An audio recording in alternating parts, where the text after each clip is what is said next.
Log on, tune in, find out. Another good idea from Cambridge. In the next 15 minutes, I'd like to address Lemaître and censorship. And I'd like to thank the organizers of this conference. Most sincerely, I've been on the editorial board for over a decade. It is a singular joy to be here at this conference. Now, of course, this paper has been alluded to many times today, published, no doubt, in a rather obscure journal, not widely accessible to the English-speaking world. And I'd like to express my deep gratitude to Harry Nussbaum at EDH for sending me the original 1927 paper, because there are some very interesting surprises. Now, what I wish to assert, several points. Lemaître derived the linear velocity-distance relationship, now called the Hubble law, in 1927. That's fine, 2 years prior to Hubble in 29. But also a point which is very widely looked in all astronomy textbooks, and that it's Lemaître who gives the first empirical calculation for what we call the Hubble constant, a full 2 years before Hubble in 1929. It was mentioned earlier, most recently by our colleague over here, that the paper was translated, and that the title actually implies a fusion of theory and observation, a homogeneous universe, constant mass, increasing radius, accounting for some astronomical observations, accounting for the radial velocity of extragalactic nebulae. Now, what I'd like to just alert your attention to is, there's an equation 23, and then it says, from a discussion of available data, we adopt, and then we adopt this equation 54. Now, what's very interesting is that a vital piece of information spanning 2 pages has been censored out in the English translation. A full 2 pages has been censored out. And so I was very interested to see exactly what has been censored out, because it changes the whole history of the subject in all astronomy textbooks that I know of. So that, without the word censored, you can perhaps see more clearly that there are some extremely important references, which have gone missing. They're not in the English translation, and extremely important empirical numbers. And that is the subject of my talk at Cambridge this afternoon. Now, I must stress that Lemaître was not, of course, not only a cosmologist, but he also had an excellent foundation in matters astronomical. He spoke in his papers of the effective temperatures of stars, of moving cluster parallaxes, of the spectral types of atoms and joy and pain, of absolute bolometric magnitudes of the giant branch and the dwarf branch, spectral type O stars in the Large Magellanic Cloud, and so forth and so forth. And in fact, this is just a little extract from a Harvard College Circular 282, where you can see the names of certain stars and their periods and their magnitude. And this is a paper by Lemaître. So he had a very detailed and fundamental grasp of matters astronomical, as is seen in the Harvard Observatory Circulars in Cambridge, Massachusetts at the time he worked there. Now, what's very important is what's been censored out. Very important. Lemaître, in 27, in the censored out portion in the original paper, uses 42 extragalactic nebulae, referring to the radial velocities tabulated in the Astrophysical Journal in a paper by Stromberg. And in fact, if we look at it carefully, Lemaître does a very interesting early empirical observational work. He converts apparent magnitudes into distance using the famous law, the famous paper by Hubble 1 year earlier in 1926. And for those of you not acquainted with the formula, there it is. Now, it's a very interesting paper, of course, by Stromberg, but it's a very detailed discussion of radial velocities of non-galactic nebulae, and but all largely stemming from the work of Vesto Slipher, whose image appears over there. Now, part of the censored out version is the first empirical determination of the Hubble constant. It's been wiped out in our history, in the English-speaking world. It's been wiped out. Lemaître very carefully uses here, using 42 nebulae, and I've shown you the formula he used from the Hubble paper in 26, and from Stromberg, the radial velocities given by Slipher. He determines a Lemaître constant of 625 kilometers per second per megapascal. Now, this has never been shown before, I believe, side by side like this, but here it is. This one is the work of Lemaître, 1927 paper, radial velocity, kilometers per second versus distance, and the one everybody knows in 1929. This is the man to be credited, not this, for the correct derivation, both theoretically and observationally, of what should be known as the Lemaître constant, not the Hubble constant. Now, of course, even in his influential work, The Realm of the Nebulae, published in 36, Hubble avoids any and all reference to the work of Lemaître. Nussbaumer and Beery asked, was he afraid that a gem might fall from his crown if people became aware of Lemaître's pioneering fusion of observation and theory 2 years before Hubble delivered the confirmation? Now, the culture of the time is very important. Why have all astronomical books, why do they all speak of the Hubble constant? Why do they all speak of the Hubble law? It's because that Hubble, partly because Hubble claimed that this was his territory alone. I consider, he says in a letter, Hubble to De Sitter, I consider the velocity-distance relation, its formulation. Now that is nonsense. It's formulated in 27 by Lemaître. Its formulation, its testing and confirmation as a Mount Wilson contribution. And I am deeply concerned in its recognition as such. And that has perpetuated in the astronomical world to the year 2011.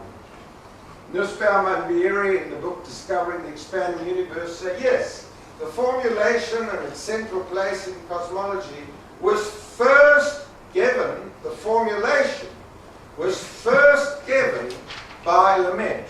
But it was completely censored out. All the work on the radial velocities and the distances and working out the empirical constant, which is now being called thousands upon thousands. I don't know how many thousands of times it's been called the Hubble constant.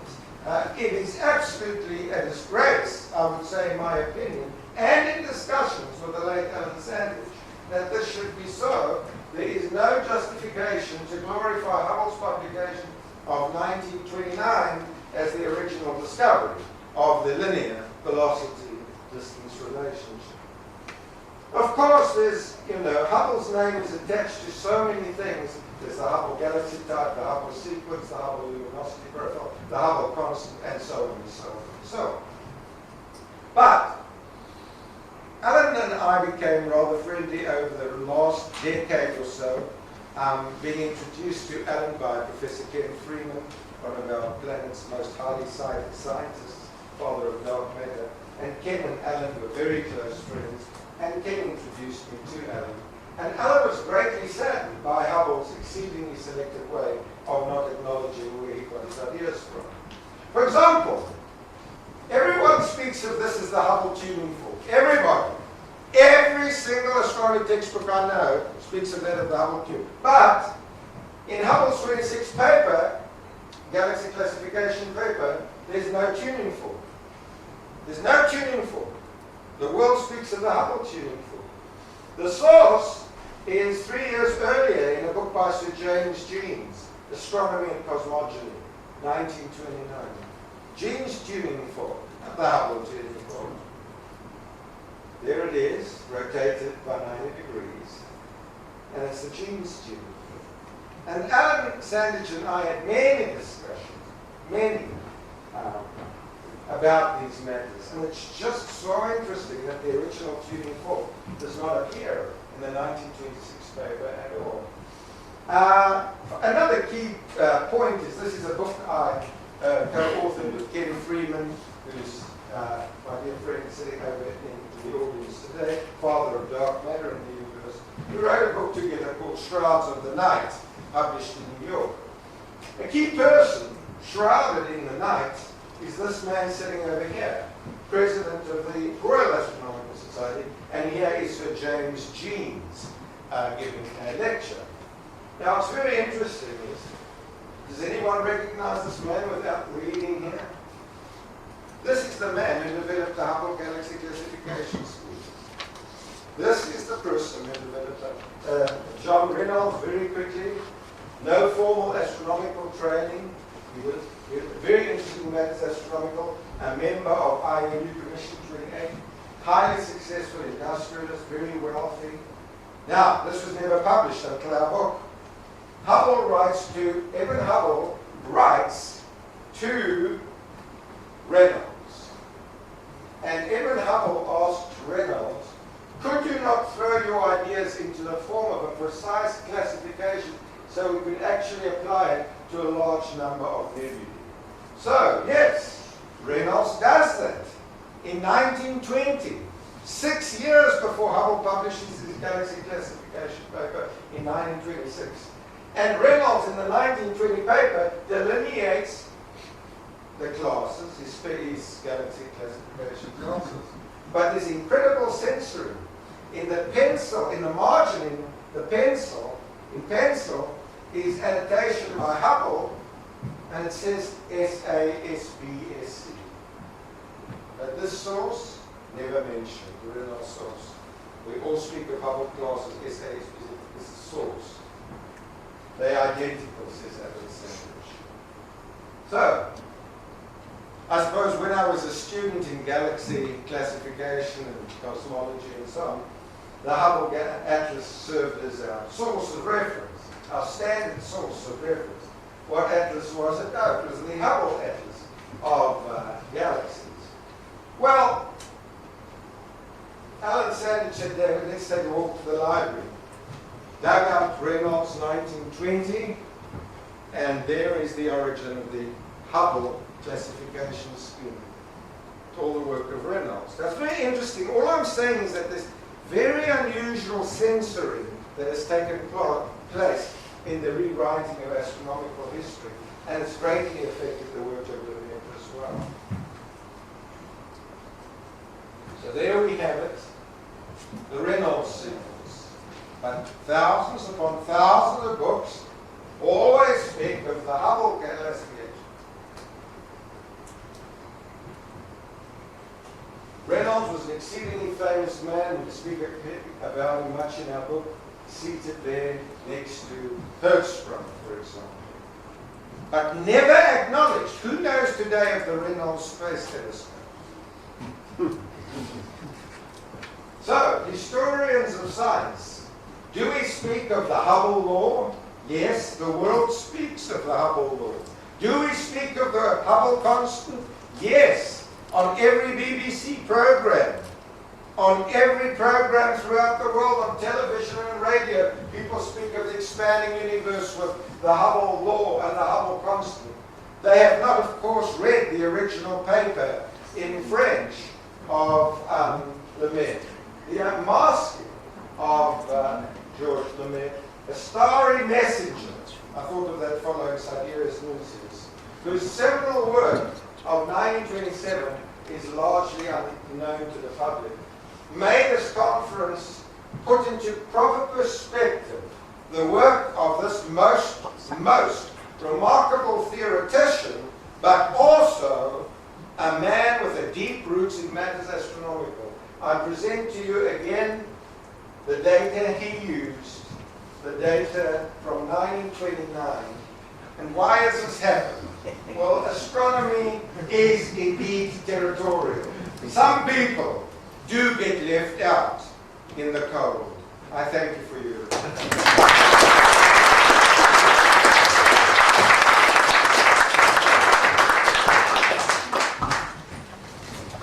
I don't know if there's any answer to that, but somebody might want to.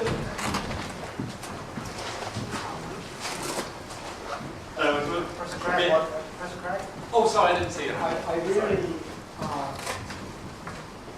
feel that it's all of my responsibilities to say a few words, so to speak, on behalf of professional history of science, because what has been said here is, for that matter, true enough. And but it's really not new to historians of science.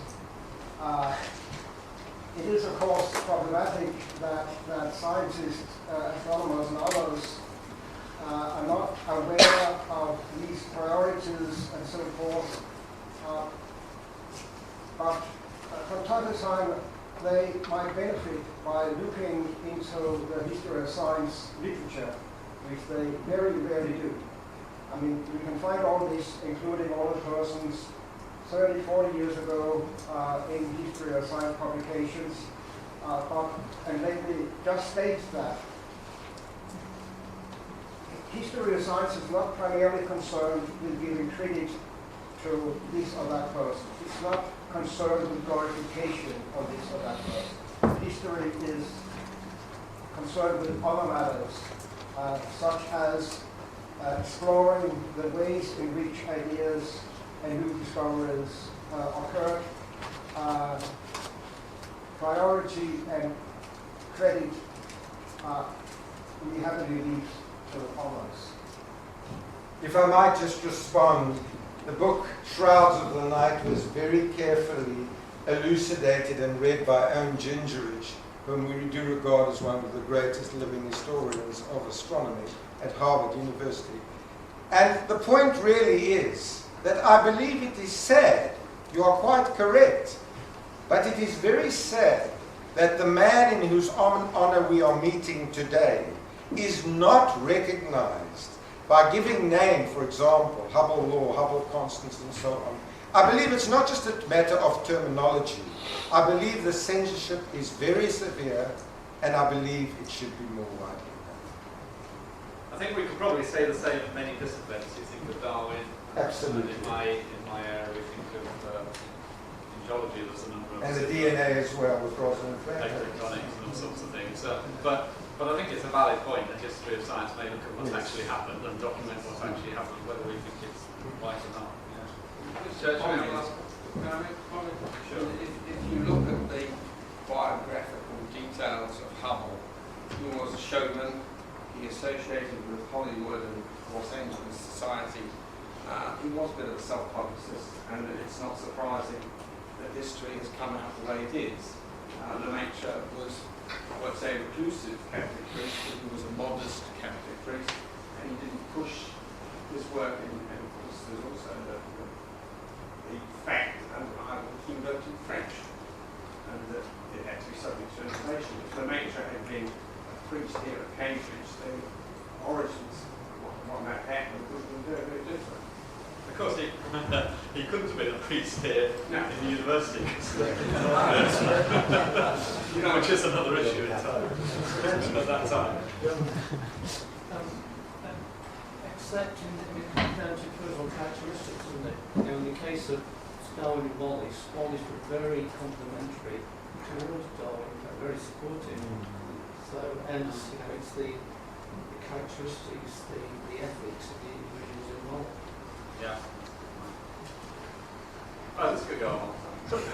We won't let it go on too long, but let's... I just want to ask, I mean, obviously it's clear that these crucial passages were censored in the monthly notices translation. But, I mean, do we know who did the censoring? Well, is censoring the right word? Well, whatever do we know who did the translation? And Is there an implication that Hubble himself was somehow involved in that? Because Maybe a related question is, when they translated other things, did they normally cut stuff out? I mean, was this the usual procedure? No, the point is that what is cut out is exactly the juicy meat. The work of Schleifer, the radial velocities in the Stromberg paper, the crucial references, the empirical determination of H. Everything else mathematically is left intact, but all the observational part is extracted.